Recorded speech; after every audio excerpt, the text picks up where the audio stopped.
All right, welcome back to Fright Flicks. It's been a while, but me and Nate are back here together. Yep, we've been on vacation. Yes, we took Christmas break off. We've been working on a bunch of different projects here and there. One of the projects we've been working on is Nate published a new novel called Thicker Than Water.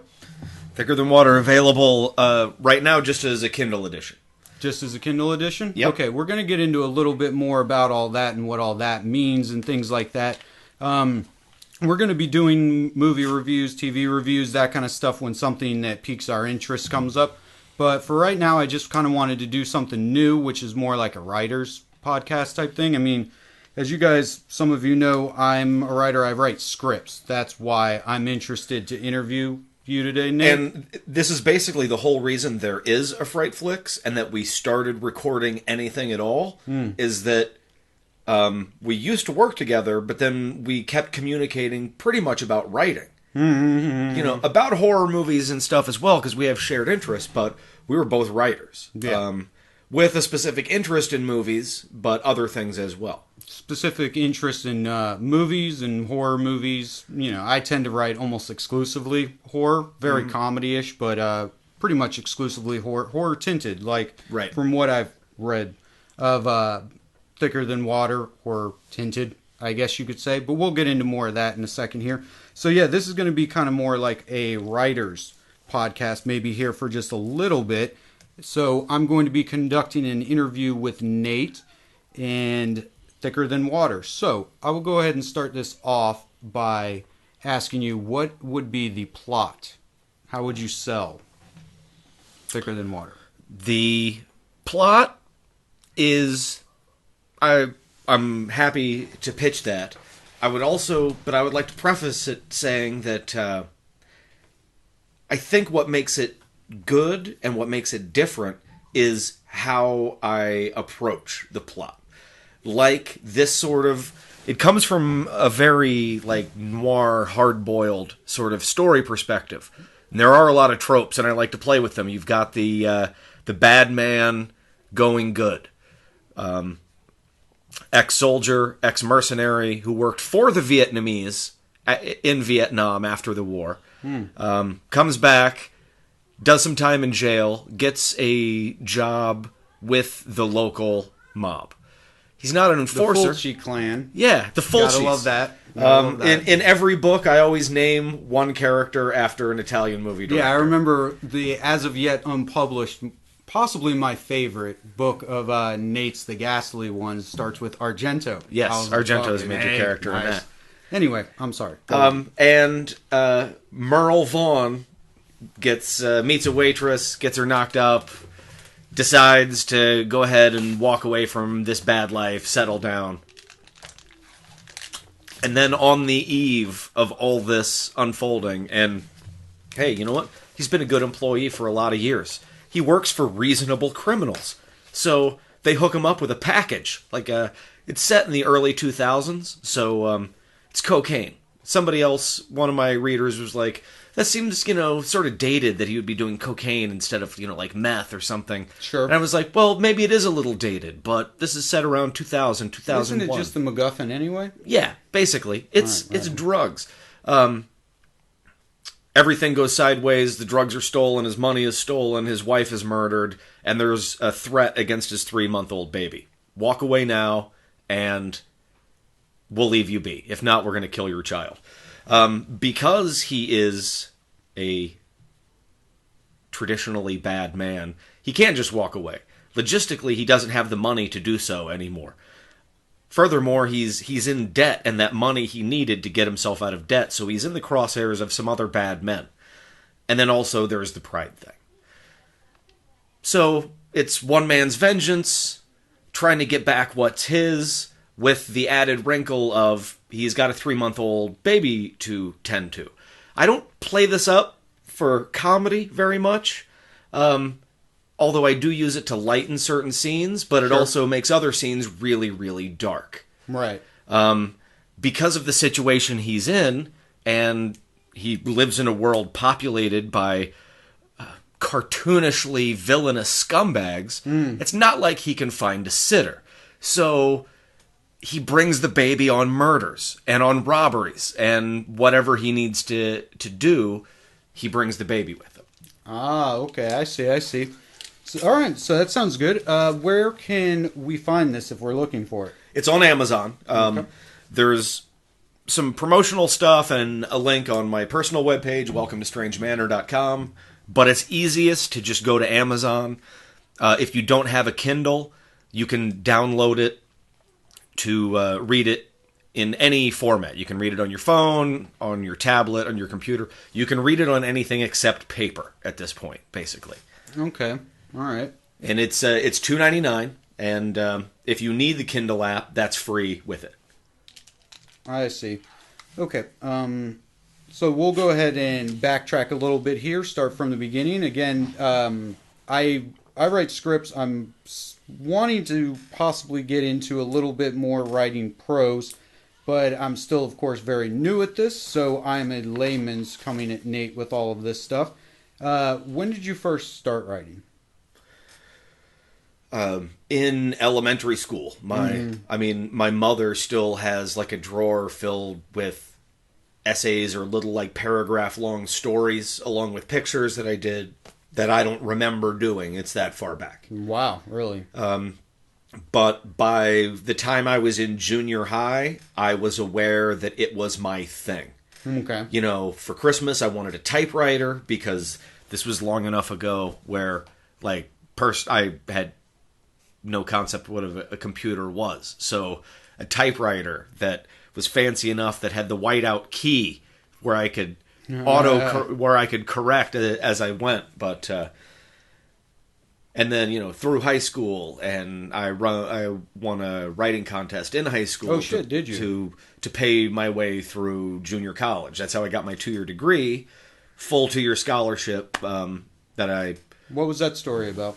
Well, that was, I submitted a story, and then I was also writing for the school newspaper. Okay. Creative writing has always been like what I love, but for 20 years I also did journalism.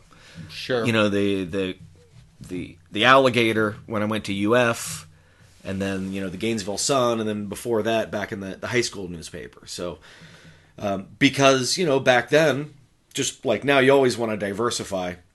Back then, print journalism was actually a viable career choice. That's how long ago it was. Man, it doesn't seem that long ago to me. I'm of that age where it just seems like it was 5, maybe 10 years ago that this stuff was how it fucking was. Right. You would actually get these newspapers, all this kind of stuff.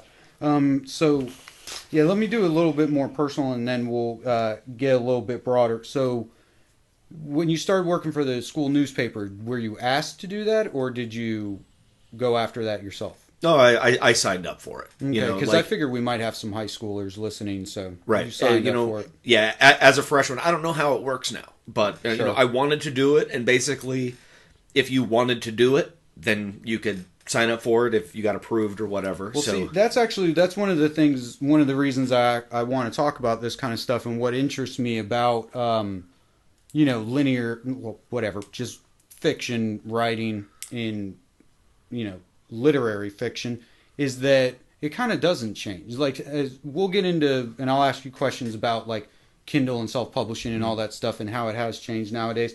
But for the most part, that's something unlike movies, which get technology and all this kind of...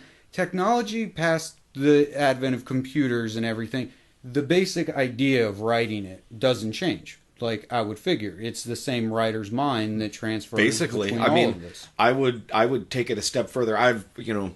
We're talking about writing, super important. I still like to identify myself as a storyteller more than a writer, just because I don't know how strong my actual prose is. Sure. But I think I have good stories. So this is, it's just a different format than the oral tradition of telling stories and passing them along that way. We evolved from that to writing them down, and then we have slight technological advances on how we write them down. Right. But one of those advances is the return of the oral tradition, where you've got true. voice software where you can just tell your story and the machine will write it for you. Right. Throw in a little app or a soundbite with a fire going in the background, and you're telling stories around the campfire like fucking caveman. As long as you don't mention iPhones and shit like that. But, okay, so that brings to the point, is writer versus storytelling. This is one of the other things, is that when we talk about stuff like doing movies or scripts or anything like this, writing is still one of the few things, especially now as I look with what can be done, self-publishing and Kindle and all this kind of stuff, with very low to possibly no cost, depending. This is something you can do alone, accountable to yourself. That's right. And now, writers of old, Charles Dickens would be slapping you upside the head if you had a writer's mind inside you somewhere and you weren't taking advantage of the technology and the ability to get those stories out. How these people would have to type their manuscripts, then retype the motherfuckers out and correct their own spelling errors, fucked it up, got it, throw it away. Yep. Sending it, mailing it, hoping these pages don't burn. So much stuff is now so easy for us. Maybe too easy. Maybe that's one of the problems. Maybe. But you're right, there is absolutely no barrier anymore, and that's the reason that this book is out right now in a Kindle edition, is because I had it done, I had it revised, I had a couple of people read it for me, they were enthusiastic, I thought it was really good, and there was no reason that I couldn't. There was absolutely nothing to stop me. Now, there are 100 reasons that stop me from having it released in a book form. I've got to invest, not that maybe it's a huge amount of money, but you got to invest all that money for shipping to print out copies of this 300-page manuscript, send it to different places, and then the investment of time of tracking down who is open to submissions, waiting for months to hear back. You know what? We didn't get a chance to read your submission. We're not taking outside submissions right now. Sure. I would love for this to be a book, but realistically, that's a process that's going to take a year, unless I want to self-publish, in which I just have to pay the money. Now, with releasing it as an ebook, I sidestep all of that for now. Right. And my goal is to have this in print. I want a hardcover copy of it. But I've figured there's nothing stopping me. I'll put it out now. I'll get some looks. Maybe some people will like it. I can generate interest and parlay that into a hard copy. Yeah, because most of the stuff you're talking about is time spent not fucking writing. Right.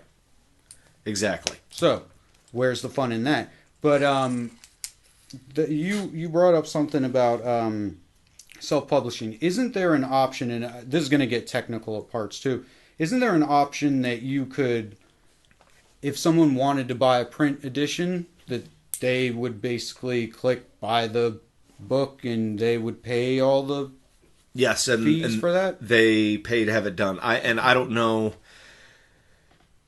There is an initial setup fee. It's not huge. It's not cost prohibitive at all. Okay. Or in like Create Space or something like that. Right, and they will custom print them up for people who order them. You still have to get the ball rolling with a little bit of money to get everything set up. Oh, okay. Because just to offset their costs, I guess. Because printing out, it's different if you're printing out 100 copies of a book. Printing out one at a time is a little bit different. So, you know what? And it's been a couple of years. Maybe things have evolved since then. Yeah, maybe. Which brings up a point. This is, of course, Nate's second novel. His first novel, The Strange Tale of Hector and Hannah Crow, is also available. Where can they find that? Well, that is available in a hard copy. Yes. Casa de Snapdragon published it last year. So that's available through Amazon as well. It's also on my website, welcometostrangemanor.com, where you can also find some short fiction and weird little musings. And also, you can download that as a electronic book as well. Okay, and all the links for all that stuff are also down in the description if you guys want to look. All right, so let's move on to, we'll get a little bit more specific about Thicker Than Water again. What were some of the influences on you as a writer, or you on this particular book? Well, after going through my initial Stephen King fandom, which Stephen King is, for anybody that's horror influenced, he's got to be an influence on you. Right. We're starting from the very beginning, right? Here. But from here I graduated to like Clive Barker, and I got into splatterpunk for a while, which is just like real extreme, grotesque, and very sexualized, very over the top writing style. Pretty good. Who are some of the authors in that? Well, some early Joe Lansdale. Jack Ketchum is a big name. Joe Lansdale, really? Yeah. Now he's moved on into mysteries and a lot of different things, but some of his earlier short stories and novels are real raw and brutal. Any recommend specifically? The Night Runners is a good one. I've heard of that. And pick up a book of his short fiction, like The Night They Missed the Picture Show, The Drive-In. He's got some classic short stories. And he's the guy who went on to do what's the one I know? Cold in July. Cold in July, and Happen Leonard is coming out pretty soon. I don't know what. But that's a show from Jim Mickle and. Oh, nice. Yeah, there you go. Is what's his name writing it, or Nick D'Amici? Yeah, nice. And he's going to be in it as well. Can't wait. Nick D'Amici is our guy from Late Phases. Yeah, gotta love him. Stakeland, all that stuff. But and like Jack Ketchum. I know Jack Ketchum. Yeah, Jack Ketchum did Girl Next Door, Strange Season or Off Season. Off Season, right? Yeah, and he's real brutal. And I don't really enjoy that anymore, but for a few years it made a big impact on me. And this is all getting to a point, I swear. After that, I spent a few years, I was super into like hard-boiled detective fiction. And James Ellroy was my favorite. Like L.A. Confidential. Right on. And he's got a series of just amazing books, and they're so efficient. Yeah. Nice. I mean, it is what I consider the definition of hard-boiled, where you boil down every sentence to the bare minimum of words.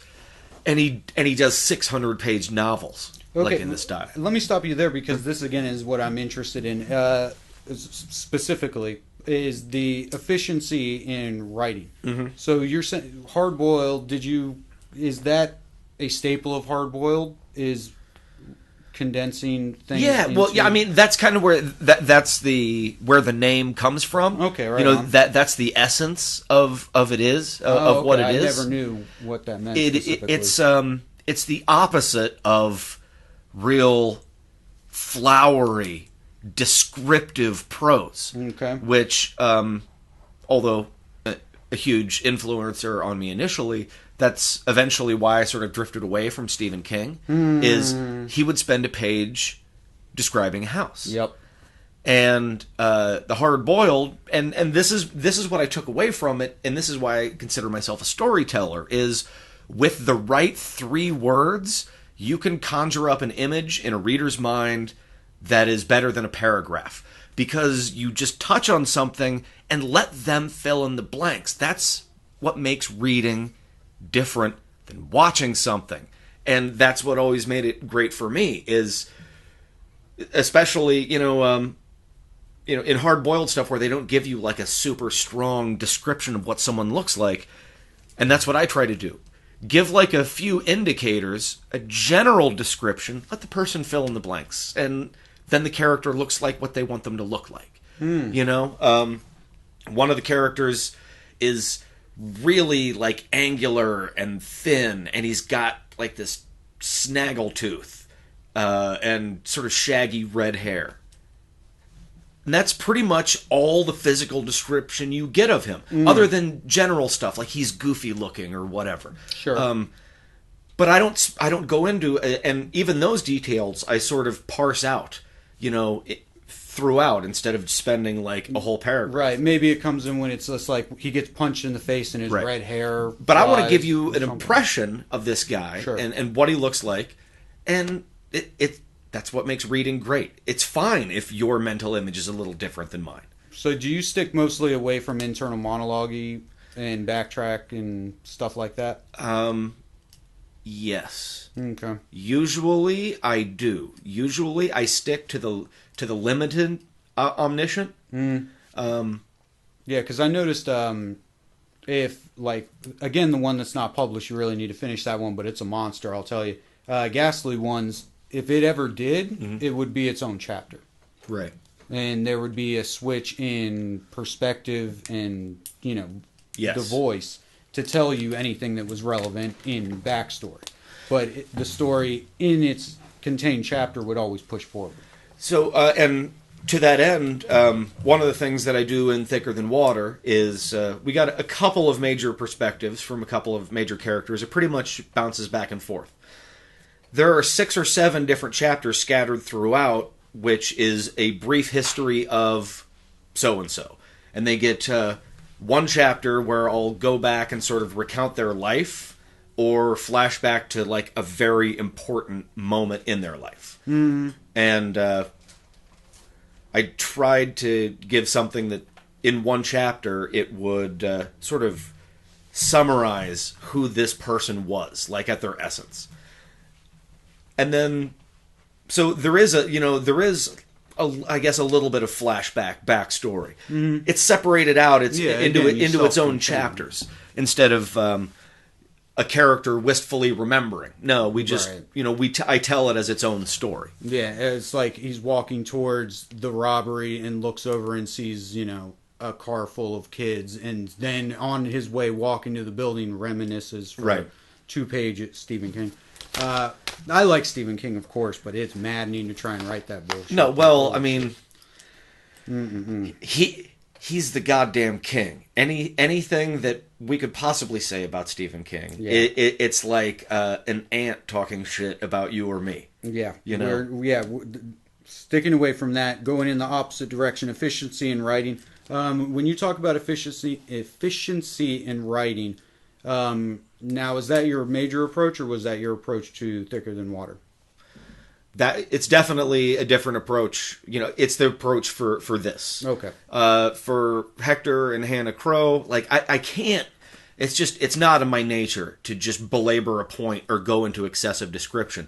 But there's a lot more description for the Strange Tale of Hector and Hannah Crow, because that's what that was. That was like an all ages sort of spooky adventure. The picture needed to be painted much more crisply. I see. And with something like Hector and Hannah Crow, how difficult was it to, like, censor yourself? Or once you figured out the tone, did it just never go? It was a lot more work. I'll tell you that. In editing or first draft? Both, because I kept running into instances where I was jumping over things too quickly. Okay. And I would need to slow down and go into more detail and whatever. Would you stop yourself in first draft doing that? No, first draft, usually I'll just go, because if I want to skip something over and get to something later, I know I'm going to come back and expound upon it later. First draft, I try to be as complete as possible, but my main goal is to get down the idea and the tone and the feel of it. The important stuff, and then I can go back and flesh it out. Okay. So we'll talk about writing process for a little bit, and we'll talk how Hector and Hannah may be differed from Thicker Than Water in this way. Is your writing process basically the same, you would say, writing both of these two specifically? Yes. I mean, I tend to write chronologically. Okay. I don't always have the ending figured out when I start it, but I always am thinking at least, 1 or 2 blocks of chapters ahead. Do you outline those, or at least outline the first one, then when you get there, outline the next few? Yes, and it how much I do that depends on how complicated the project is. Right. Yeah. No kidding. Hector and Hannah was real simple. It all unfolded over the course of like 12 hours. Not a lot to it. For Thicker Than Water, it's also pretty straightforward, but there are several characters in play, and while the chapter is not focused on them, they are still doing things and making moves. Right. So I need to keep track of what everybody's doing in the timeline, even if they're not on page at the time. And will you stop yourself, if you're in the heat of writing, will you stop yourself to recheck these facts? No. Basically, or will you go through and then just resign yourself to an editing, that chapter's got to go because that makes no sense? If I am writing in the middle of writing something and I think it's a potential conflict, usually I won't fully write it out, and then I'll like highlight it in red, or put it all in italics so that I... Well, that's another tech detail. Do you write in Word? Yes. Okay. Do you look at your word count as you write? No. Is there a way to turn that off, by the way? No, I don't think so. Well, anyway, okay, and so you highlight as you go along. Okay, so back to your writing process for each of these. So you outline, then when you sit down to write, do you have a certain word count, pages, chapters, Nope. point in a story? No, you just, because you're a father who works jobs, and you write what you can when you can. Right. Well, and also, it isn't journalism where I have a deadline. So yeah, I was wondering how much journalism carried over. It's definitely good for discipline and learning different styles and whatnot. So that was good. But this is really all about enthusiasm, and sometimes I just got to sit down and write something. And then sometimes I know that I have to sit down and do some work. Usually when I'm in that mood, that's when I do editing. That's when I expound upon something that I've started on, like a half-finished chapter. How much research do you do? Or how concerned are you that the model car he uses is the model for the year, or blah, blah, blah? Another great thing about, in particular, the style that I do in Hard Boiled is... Since say a car. Yeah, since I don't super specify, I will also, in some instances, intentionally avoid a particular detail because I don't know if it's accurate or not. So I'll keep it vague like that. I do constantly have, I'm constantly doing Google searches and Wikipedia searches for this and that because I like to get most details right. There are some times where I'm like, you know what? I don't even care if this detail's right. Right. I don't know if this is like the exact caliber of gun that this guy of his size would carry. Maybe it's too big of a gun. I don't care. Oh, yeah, that's... Yeah, you know what? He's carrying stuff. this kind of gun. True. But you don't sit there too often, maybe on a second draft possibly, doing research into what the drug cartels were like, blah, blah, blah, all that kind of stuff. Oh yeah, sometimes. And I mean, a lot of my ideas come from something that I've read or seen that piqued my interest, and then I do some research on it, and it sort of goes from there. Okay. And what are as far as efficiency in writing, something else I wanted to get back to real quick was when you write, you basically write stream of conscious. No, I don't. If I do, it is a decision for this project. Yeah, because I notice you don't really tend to write in first person. No, I don't. It's too limiting. First person is good for short bursts. Well, first person, the problem I quickly noticed with it is you can't generate too much tension because this person has to basically survive. Yeah. Something that I do in the Ghastly Ones is that in between each section of chapters there are essays and first-person accounts and narratives and deathbed confessions and articles from newspapers and stuff. Yeah, which is maddening because he's written about half of the Ghastly Ones, a third. No. I'm well that you gave me. Yeah. So I've read half the story. That was a year ago. I've got a lot more than that. I'm 5/6 of the. I'm basically down to the final reel. Oh, really? I thought you said. Have you restarted since the last time we talked about it? I've 3 months ago or something?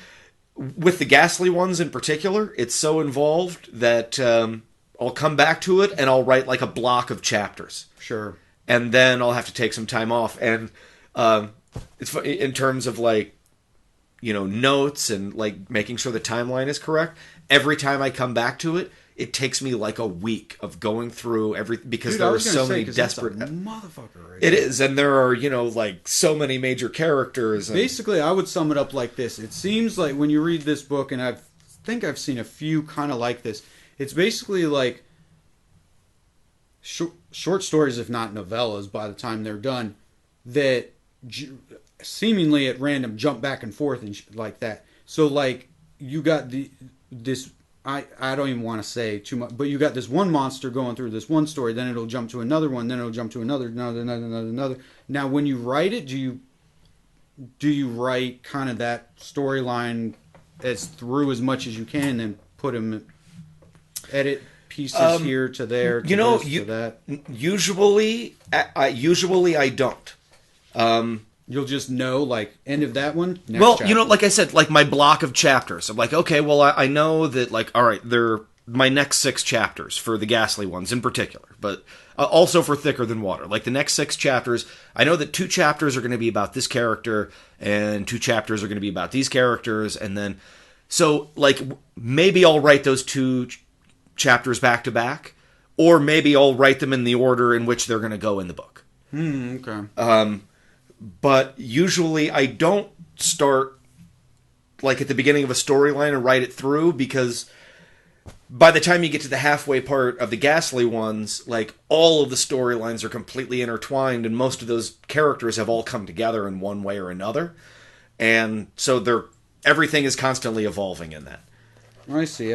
Okay, and yeah, I try not to talk about that one too much. Let's talk about the ones that are. But both of those are linear third person. Yeah. And Ghastly Ones is, it's all over the place. Your opus. Yeah. And it's a hell of a thing. But also, by the way, you have the unproduced book on slashers. Yeah, that definitely... That's nonfiction, by the way. Yeah, everything you ever needed to know about dead teenagers. It was, like, so up to the date, like, when I finished it initially. Right, I was about to say, now it kind of reads like a Wikipedia entry, but the thing is it's like, you need to publish it for no other reason than to be like, I wrote the fucking book on slashers. Well, you know what? And again, Kindle nowadays, my whole point, the whole thing of this is that nowadays you have no excuse not to be writing and putting it out in the world. And in 2016, unless something breaks and I get hugely successful and I have a paid project to do, that will happen in 2016, because there's no barrier to stop me. Oh, well, I don't have this, I don't have this. You know what? It doesn't matter. I've got this, so I'll probably spend a couple of months updating it for the last... I'll have to add just a section about the last, decade and what's happened, the evolution. Yeah, what was the last thing that was covered in that? I can't remember. It was after...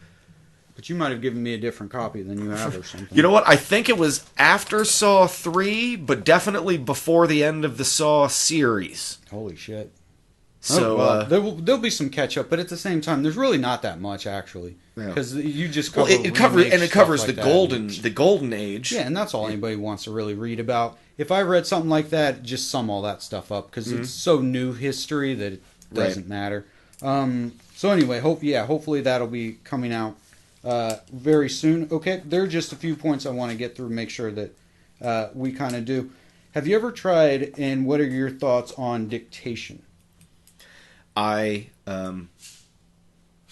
actually haven't done it, but then the last year or so I've been recording a lot of audio stuff. I've been working on an audio copy of The Strange Tale of Hector and Hannah Crow.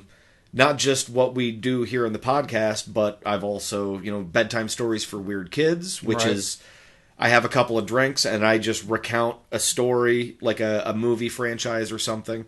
And I don't write those out. I do those off the top. So I'm recording stuff. I could just, I guess, turn on a dictation program as I'm doing it. That's the thing is, I was looking up dictation programs, and there was a whole bunch of them expensive, this, that, the other, and I was like, well, let me just note taker, not dictation program, not blah blah blah blah blah, just digital note taker online, and it works, and it catches half the stuff I say. Problem with me, I don't talk very well. You do. Like, there's a bunch of ums. I can't do it. I have to, like, type. But at the same time, I write better than I talk. And I don't think my stories would turn out as good if I was just talking. Yeah, and I truly, I've talked to Dylan about this, who works with me on Roomies. When we're, like, editing, stuff like that, I always belabor the point that I'm like, you have to understand, Dylan, this is difficult for me because I have no hands-on contact with any of this stuff. Right. I moved on to this last episode, which is these last 2 episodes is what I've been working on, which has kept us from doing our podcast and stuff. But I drew every single storyboard. I've been editing as much as I can, finding everything, because that hands-on, I think, is so important. So when I got the idea, I was like, oh, I'm just going to dictate. It might take some work, right? But there's just something about you literally almost hypnosis. It's a process. It is, you know. So if it works for you guys, fine. And it probably would work pretty good for a first person. But sitting again, down I don't like and writing it out makes my brain work differently. So that's how it is for me. But you say you don't write stream of conscious? No, not so much. Do you write it? By that I mean you will like just write until you're drained and then see what it is later. Yeah. Versus do you like write a paragraph then reread that paragraph? Oh well, I mean, I thought you meant stream of consciousness. No, yeah, it's. But no, I'll write straight through, and I won't worry about using the same word twice, or if I misspell something, or if I get a detail wrong, or if it starts to deviate from what you thought. Right. You know, if I feel myself starting to deviate, maybe I'll hit page break and just keep going. And I'm that's a smart idea. Oh, you know, this is something. And then and that'll happen. I'm like, yeah, this is leading. You know what? This isn't right for here, but I'm feeling it. I'm going to write it, and then I'll figure out where to use it later. Yeah, just page break it, which is just its own little like tab, which you can use in Word.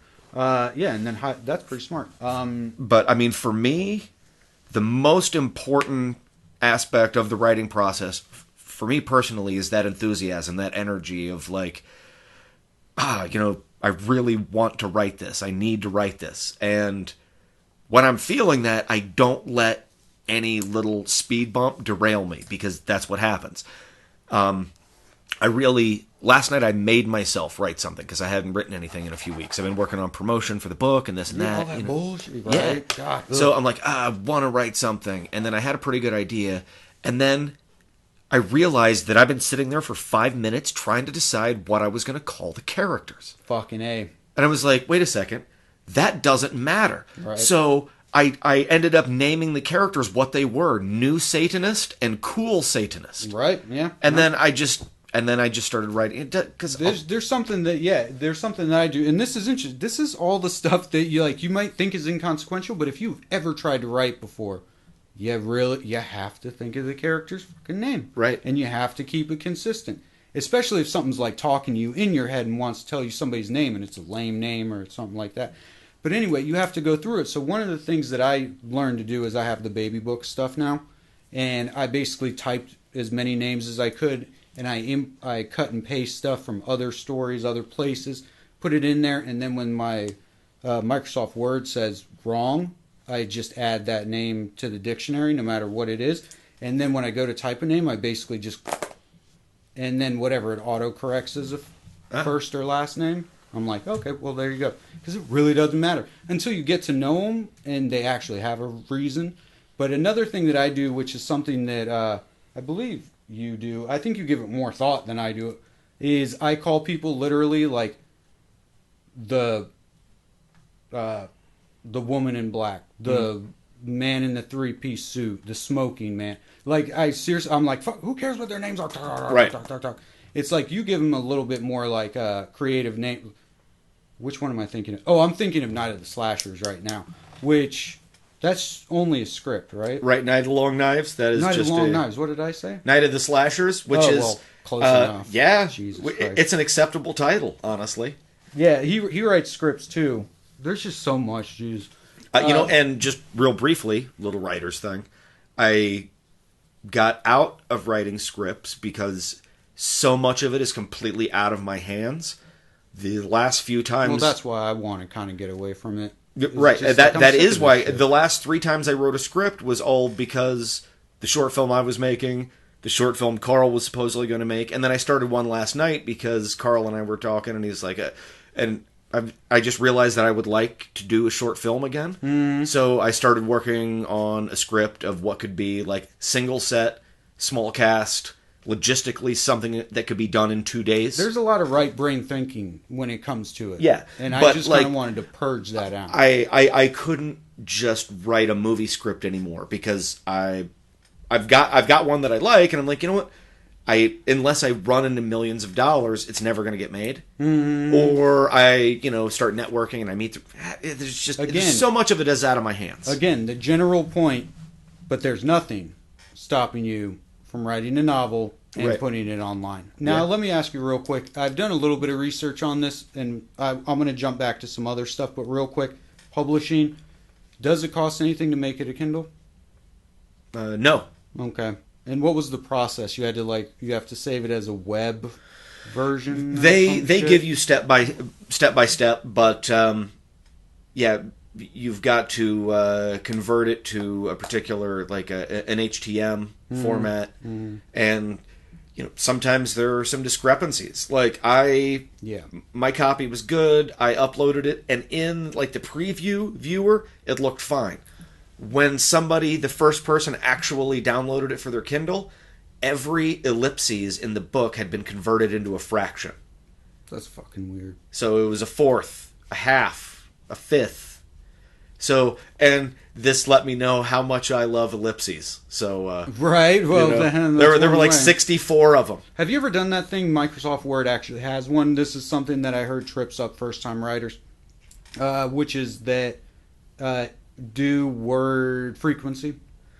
I've used that before. I was just wondering. I don't know if they have one for how often you use ellipses and stuff like that, but fuck it, whatever. Well, it's easy enough. You can just use the find and replace button and put in a ... and then it'll pull up a full list of how many times it appears in the manuscript. I guess that's true. Do you use ellipses? This is, again, a very technical question. Do you use ellipses more in dialogue, or do you use them in paragraphs? I use them pretty much in dialogue. Yeah, I think they're kind of cheesy. Unless it's unless it's a paragraph, then a single sentence basically replaced from it, ...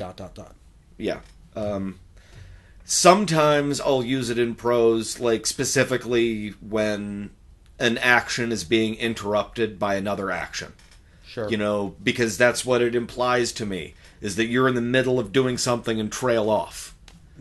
How much thought... This is the thing that I noticed about Kindle when I went to... Because I just wrote a quick short story because I can type a lot, basically.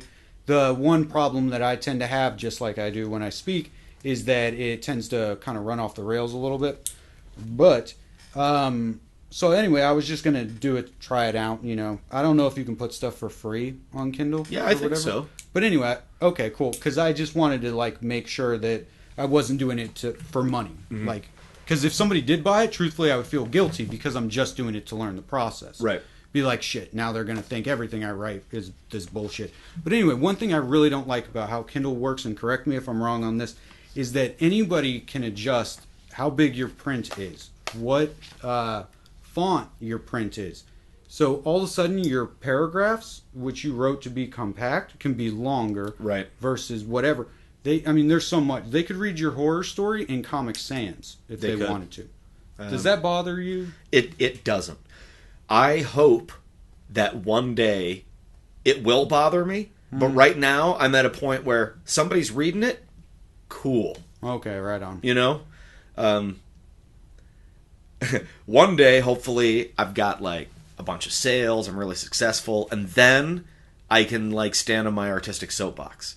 I wrote it in this font, and I used the page breaks in such and such a way, and you guys are messing with my vision. I'm sorry if that's what you think I'm doing. No. I'm a very visual person. I'm not putting words in your mouth. Yeah, I'm a very visual person. One of the stories that I wrote very specifically, I found Shirley Jackson's paperback version of The Haunting of Hill House, and I trimmed all my papers to 16:9. I used Georgia print. I used this, that, And then I export the motherfucker, and it's just... I'm like, oh, you son of a bitch.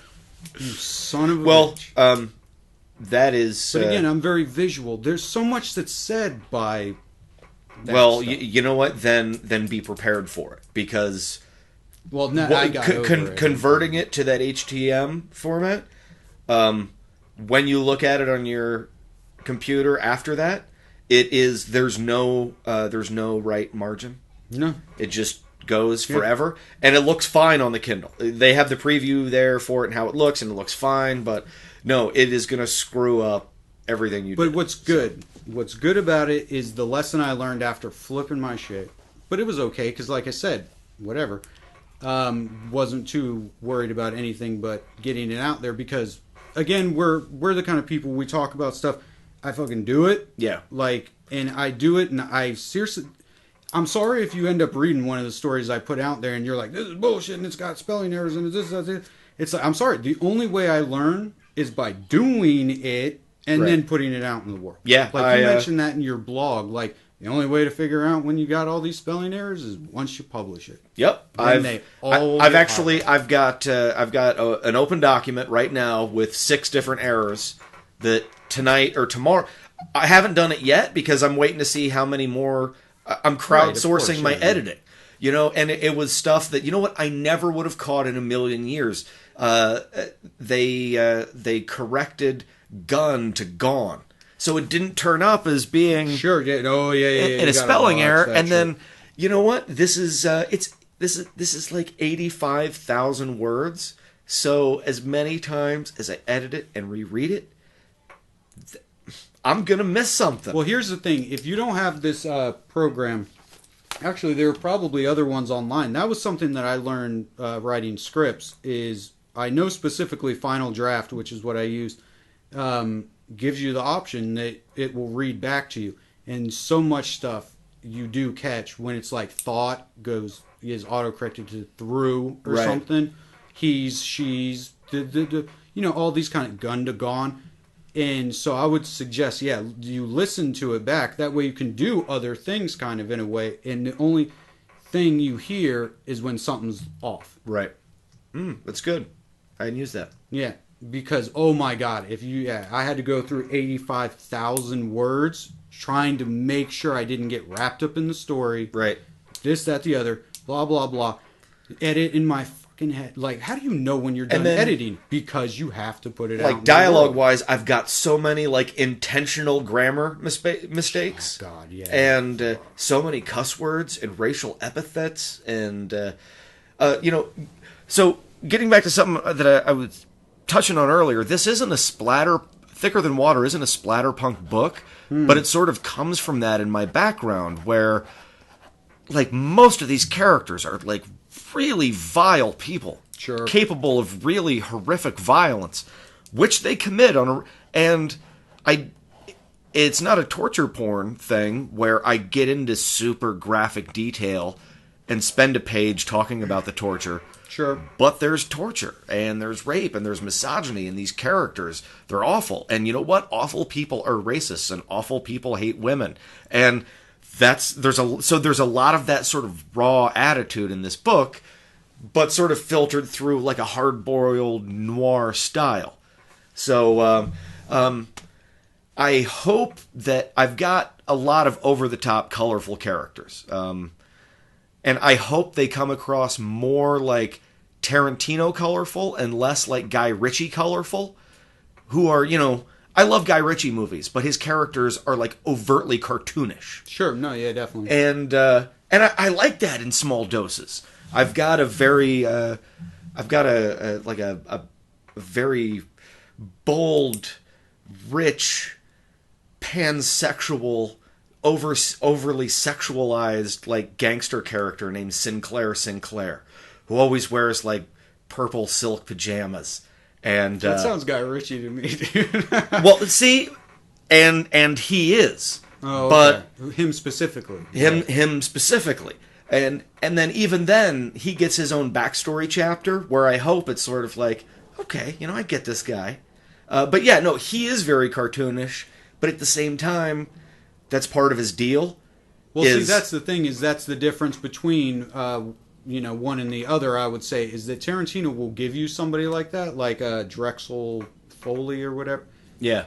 Is that what it... Drexel. Gary Oldman. Yeah. Okay, Drexel Foley, who is a total fucking joke. Mm-hmm. But then Tarantino will make that person scary and a true threat. Right. And so it's taking these crazy Guy Ritchie characters, but then you're like, ooh, maybe I shouldn't laugh at this guy. So anyway, I would just say that that's the difference. And from what I've read that you did with at least the ending of the first chapter, which you can read as a preview, right? Right. The first chapter is available on Amazon, and you can also find it on Goodreads if you look me up on Goodreads. Yeah, I just got a Goodreads account. I don't know how to use it yet, but people are friending me and sending me recommendations. I'm like, guys, I don't know what the fuck I'm doing. So yeah, I got it, pretty much as a promotional tool. So okay. But it's funny, we were talking about character names. Like initially, that first draft, I don't feel that character names are that important. I don't want them to slow me down. Right. But at the same time, in the final product, I really want all the names to be cool or memorable or something. Like, when I have time to think about it, then it becomes more important. It's a detail that I would like to get right. I just, I would say 99 times out of 100, the name of a character doesn't really matter in the story. But... I know what you're getting at, is that, I don't worry about it at first, but so much of a mental image is painted right by somebody's name. Yeah, and I mean, it is important, but not on first draft. I like names that, I don't know, they sound cool, they look cool on the page. I like alliteration. I like repeating sounds. I guess I grew up reading Stan Lee comics. Mm-hmm. Oh, right. Yeah.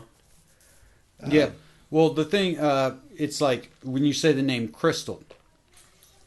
I mean, of course, everybody pictures somebody different, but you picture somebody different than if you were to say something like Courtney.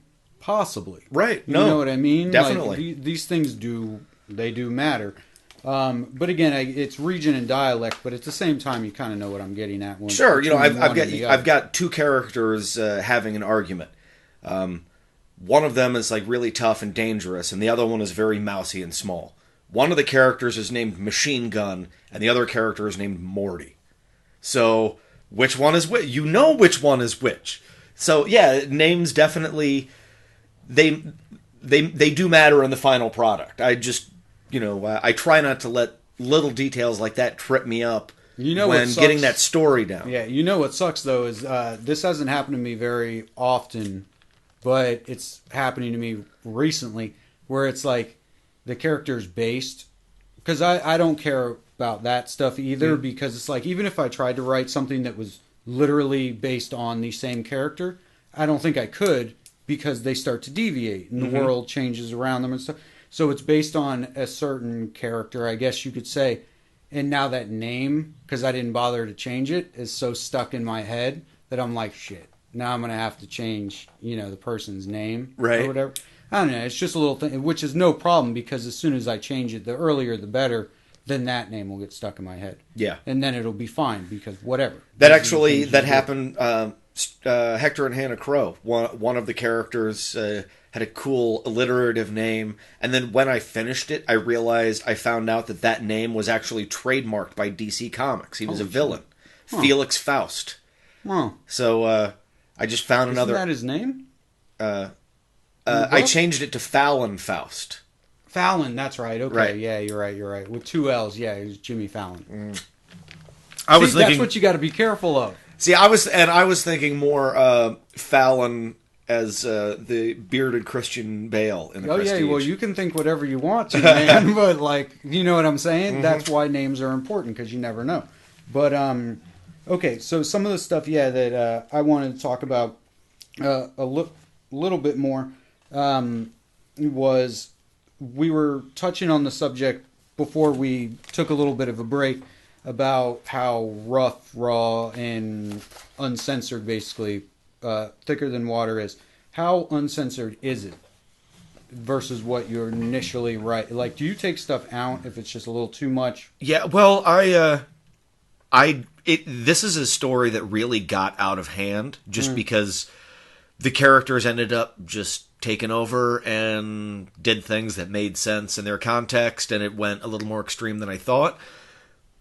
Like the prose, I don't spend an excessive amount of detail talking about the particulars of the violence. Yeah, the adjectives. But I mean, there's a lot of death, there's a lot of murder, there's a lot of torture, and people that enjoy doing it, and by many different implements. Not just guns. But then there's also sort of, hey, these are gangsters in the ghetto and whatever, and I wasn't trying to prove any points, so they all pretty much view women as chattel. I hope it comes across in the book that it's the characters and not the author. Sure. But there's just sort of this underlying base level of misogyny throughout the entire thing. Well, and I know that that's going to be seems to come hand in hand with noir, at least in my mind. and that's part of it. And there's in a day and age of political correctness, there's the pansexual guy who repeatedly makes a point to say that he isn't gay, because being gay, that's just, one of the meats in the stew of his sexuality. Sure. But still everybody calls him a faggot because he's not a straight guy. Sure. But he's a villain. And the only major black character in the book is a pimp and a villain. And that's because, everybody in the book is a villain. So, you don't get a lot of tokenism of well, here's the good positive character. No, they're all pretty much scumbags. I see. Okay. And we'll work back to what I was getting at real quick. Let me ask you a quick question about characters, dialogue, that kind of thing. Do you, in the first draft or second, or where along the line do you go back through to make sure that they all talk not like you? Does that naturally tend to come out, or do you foster that a little bit more later just to specifically distance them? I try on the first draft. Okay. And then, yes, in subsequent drafts, that's when I'll catch when one character uses the same turn of phrase as a different character. And that sort of thing. That is also part of the whole Tarantino Guy Ritchie thing, is when you have these bold, over-the-top characters, it's easier to give them a unique manner of speech. Yeah. If I was writing something about four guys that worked in the same office together, it'd be a lot harder to distinguish them and give them unique speech patterns for me. Whereas opposed, you've got people with accents. I've got one or two characters who are Slavic, and I write as they talk with dropping articles and pronouns and stuff. So yeah, I think it's, people are reading dialogue, especially if there's long scenes of dialogue. You gotta try your best to make those voices different so they stand out in the reader's head. Mm-hmm. And you tend to do that. You like to do that phonetically? A lot of times, yes. That must wreak havoc on your spell check, man. It does. I try not to get too crazy with it, though, because I don't want it to be distracting. If you've ever read, what's his name, Irvine Welsh, who wrote Trainspotting, it's all done, and it's almost impossible to read. Yeah, that and Clockwork Orange, where those are the two that seem to stick out to everybody, but me specifically. And those are cases of the style getting in the way of the story. I thought so too. I try not to let the style get in the way of the story. Yeah. I mean, I guess it eventually wears off, but I mean, when you're a first-time author and there aren't people telling you over and over, you need to read Trainspotting, you need to read, no one's going to read your fucking shit. Who read those the first time? But anyway, but again, that's all style if you want to go for that. Again, what I love about it, no rules. Right. So anyway, back to what I was first wanting to get to is how do you feel about the idea of using pen names? Just in general at first, and then we can get more specific. I think there are a lot of instances in which it makes sense. Yeah. What would you say those instances would be? Let's say that it wasn't like a huge success. I didn't get any notoriety or make millions off of it, but had Hector and Hannah Crow really taken off and become its own brand, Thicker Than Water would have been written under a pen name. Oh, I see what you mean. Because it is 18 plus. Right. Language, content, tone, view of humanity, it's so dark and different that there would be very little carryover, And I wouldn't want that core audience to jump over and read this one. This is... Sure. And part of the reason that I actually took this route is because since my last book was all ages, I wanted to take a completely different approach and do an entirely different type of novel. So if somebody looks up Nathaniel Hensley, they'll see Spectrum. And you know what? I'm kind of doubling down. One book is for one audience, and another book is for a different audience, and hopefully. And my next book, will probably be the slasher book, maybe the Ghastly Ones. That'll be for still a different audience. Well, see, that's the thing I just find fascinating. And I think it was the reason I started writing, prose, just narrative fiction in that way is, one, I really wanted to write again. After we... finished up the podcast, we were like, we're going to take a break after Scream Queens because that was a big thing. There was a lot. That was very time consuming, and still, I don't like talking about it too much because that was a lot of hours of my life that got fucked off by that show. So I had to recuperate literally. But anyway, so one of the ways I did it is to rewrite the ending literally, and I told everyone because I'm arrogant. I was like, oh, I can do it. I can write these 2 scripts in a week a piece and put them out there. I fucking did it. And I was like, and I had much more fun doing that than I had for most of the rest of the year. I mean, I like doing these recordings. I don't so much like having to go home and edit them, create the thumbnails, blah, blah, blah, and all the YouTube stuff. It all just gets a little bit, whatever. Yeah, I've been doing that with the X-Files reviews lately. I mean, it's fine, because it's like when you want to use the right side of your brain, it gives you something to do. But it is incredibly time-consuming. Yeah, but when you want to be creative, or sometimes I have to be creative, I have to be working on Roomies, but I'd have to put out the Scream Queens because it was a time-sensitive thing. So we were trying to keep away from that until MTV Scream comes back, I figure. Yeah. We haven't talked about it, but we're going to keep time-sensitive stuff down a bit more. But anyway, so I wrote those 2 scripts in a week apiece, and I was really happy with them. And I was like, I want to start writing again. I miss it so much, I'm going to start writing again. And then I was like, I don't want to write scripts anymore because it's too restrictive. And I was like, you can just put shit up online, whatever, just deal with it. The thing that I find is so fascinating about writing fiction prose is that the use of pen names. Like, you can have your rock star name or your this, that, but that's still your face. Like, if you were a movie writer, movie director, and changed your name, you would still have your face to go along with it. Writing, you can literally be like Clark Kent Superman. Sure. Like, you can...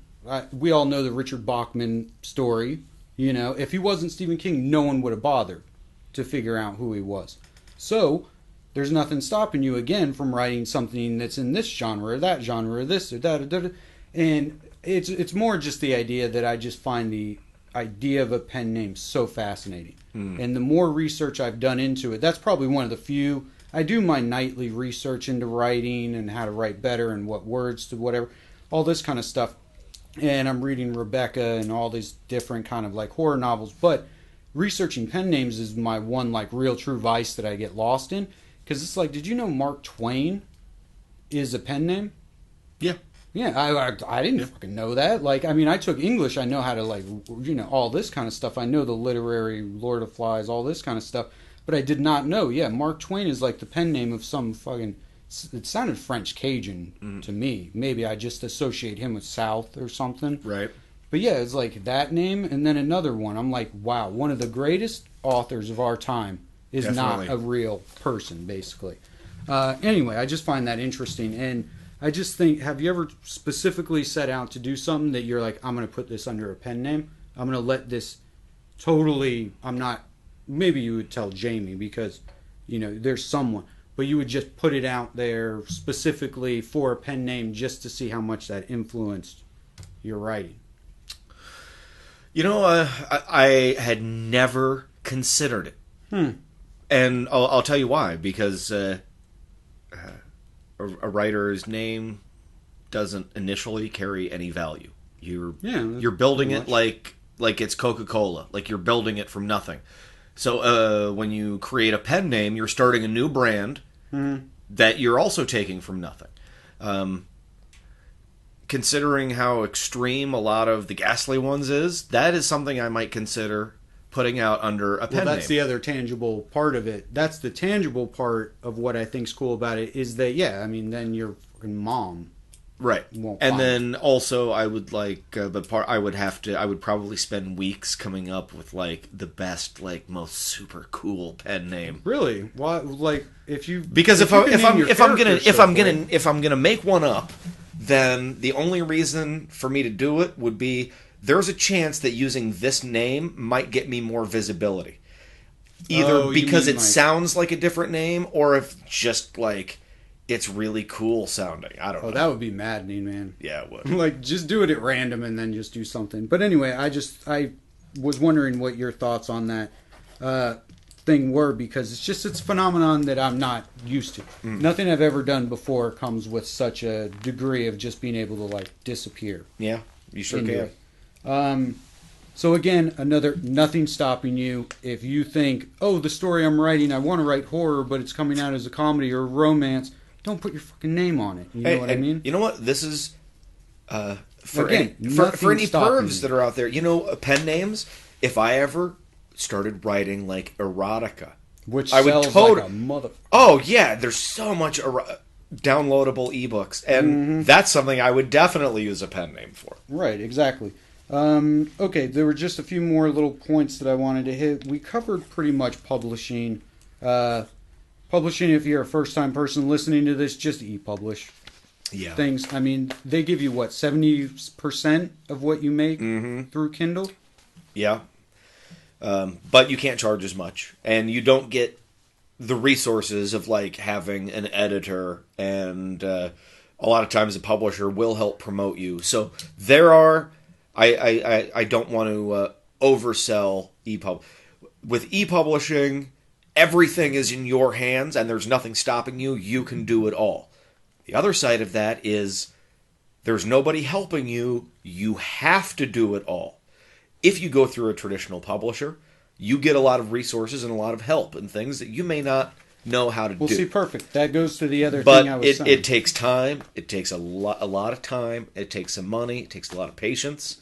And politicking, Hustling, politics. All that stuff, again, is what I was saying, and that's why I like the idea of e-publishing, is because more time should be spent, and this is me romanticizing it maybe, I guess, but it's more time can be spent writing, putting it up, once you learn the process, and then having so much work that's how you increase your visibility versus concentrating on one book and having to do all the right brain BS stuff that I spent last year learning how to make a successful YouTube channel, and 90% of my work was not creative. I mean, I learned a lot, which is cool, but it's not necessarily creative. Again, this is something that you can just and they have no limit on how long stuff has to be, so you can just whatever.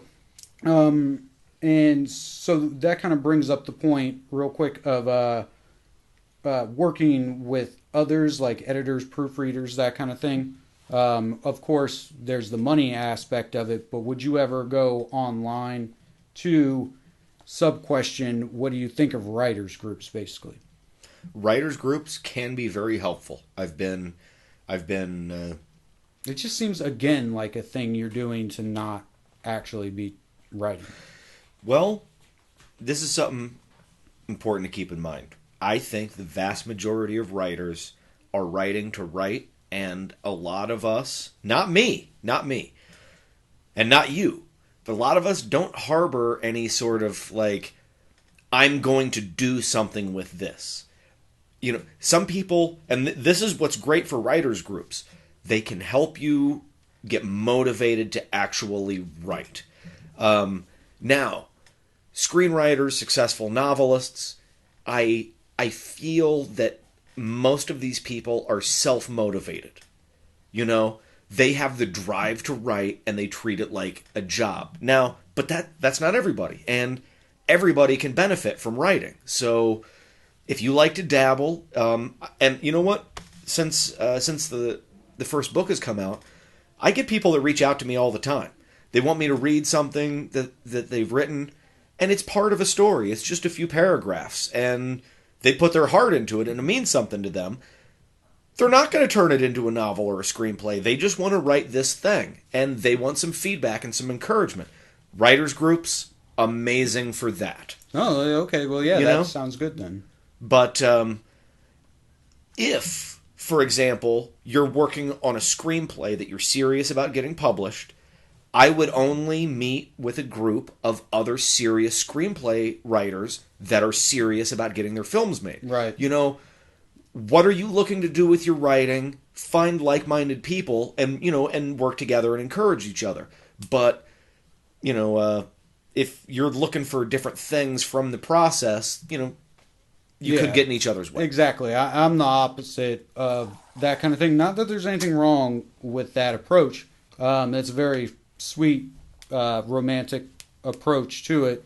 It's just, I guess it's from the script writing or just how I function.